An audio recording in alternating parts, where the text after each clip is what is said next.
Hey Kurt, I figured I'd make a quick little video on starting procedure for this car, in case I forget something tomorrow, and this way you'll have some way to refer back, something to refer back to. So anyway, I wanted to thank you for taking this thing, and I do appreciate you helping me out in this little bit of a weird time that I'm in right now.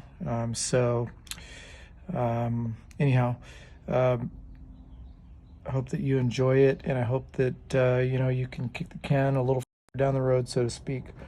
So until you put that fire-breathing, fuel-injected, bridge-ported 13B in here, this is the way you got to start this bad boy up. So I'll start off by saying that I'll kind of run you through the gauges and the switches here and kind of the things. So right here is your main power switch. This I keep turned off at all times just so that this little battery doesn't drain. It's got a Shuriken battery in it. It's a 600 watt battery.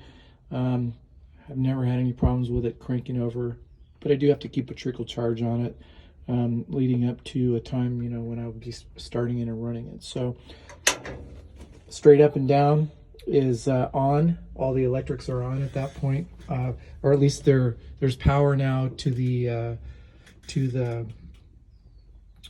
panel here. And the panel, everything is kind of wired up in here with into this kind of little rat's nest. I rewired the entire car when I built this. I just took all the wires out and rewired the whole thing.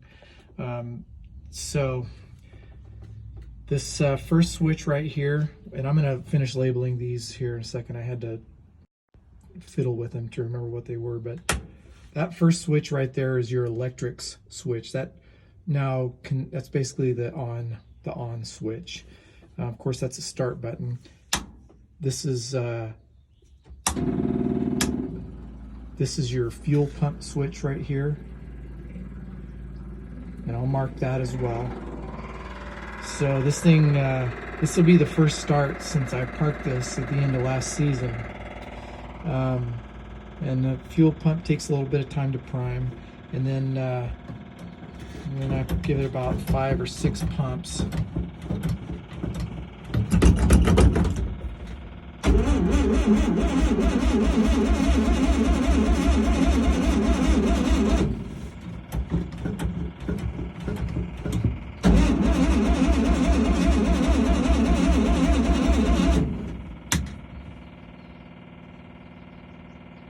Then I flip that last switch right over there, and that last switch is the coil switch. Basically, it sends power to the coils. So how do you like that? That is a Kurt Robertson special. 5 cranks to prime everything, another 5 for good measure. Flip the switch, and that bad boy fires up just like that. Been sitting for 6 months. So as a good practice, whenever I've started this thing, I always let it warm up to running temperature before I shut it back off again. It's never had any, maybe 1 or 2 cold starts and shut-offs. So that should be good for longevity, I would hope. Also, I run premix in this. The oiling meter is not connected still, so I run premix at 80 to 1. I use Idemitsu, and I'm going to leave you with the rest of what I had for a case of that. The other thing that I do is I just use Clear 92 for fuel. It runs fine on any pump gas that you can get.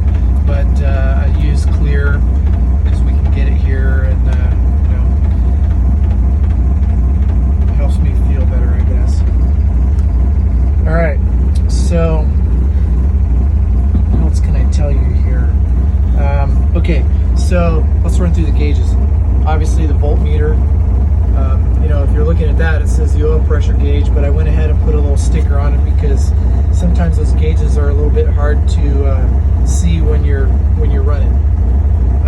That's the everything's all right light. You can see that it's on in red. That's, you know, the voltmeter light or whatever they call it.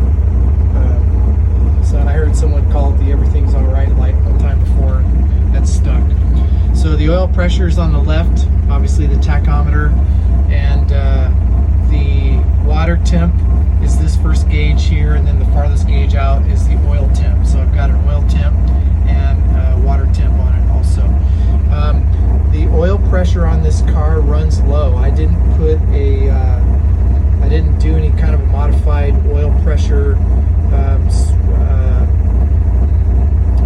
control. You know, the spring and all that thing is just whatever was put into this engine, and it tends to run low, but it's consistent. And I've never had any issues with.